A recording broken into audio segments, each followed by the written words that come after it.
The Illuminati, just the name itself, it makes you think of secret meetings, shadowy figures pulling strings from behind the scenes. But how much of what we think we know is actually real?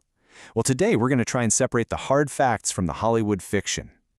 But before we can even get to the real history, we have to start with the myth. And it's a huge one.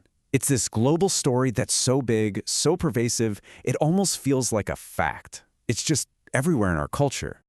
And it's hard to argue with that, right? This idea is absolutely everywhere. You hear it in music, you see its supposed symbols popping up in movies, and of course, it's the bedrock of so many internet theories.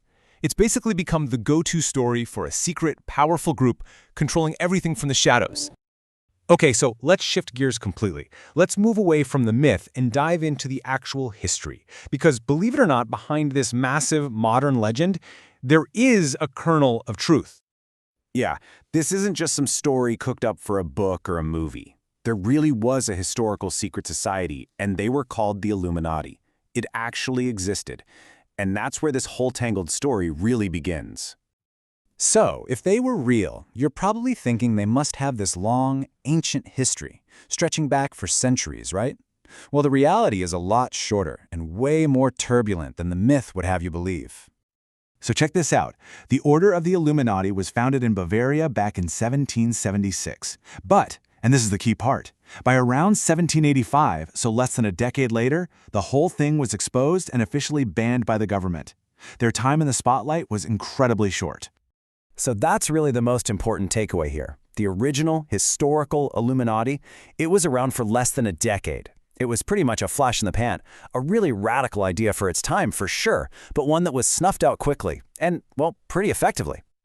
So, that leaves us with a giant question, doesn't it? If the actual real-life group was gone in 10 years, how on earth did we get from that little blip in history to the massive, globe-spanning conspiracy theory we all know today? And this is where things just don't really line up. When you look at the actual historical record, there's just nothing.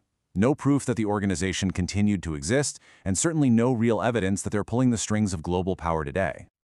So what keeps the modern myth going? Well, it's built on these huge kind of abstract ideas, unimaginable amounts of money, invisible power, secret global networks. And these ideas are so powerful because they're almost impossible to prove or disprove, right? It lets the myth just grow and grow, tapping into that very real anxiety we all have about forces in the world that we can't see or understand. Okay, so after we've peeled back the layers of the myth and looked at the actual history, we're left with one final, kind of deeper thought. It's time to think beyond all the symbols and secret handshakes. You know, if we put aside this idea of a single, all-powerful secret society, we have to ask a much bigger question. What does real power actually look like in our world today? Where does it really come from? It may be. That's the thought to leave you with. Perhaps the ultimate form of influence doesn't need to announce itself with pyramids or all-seeing eyes.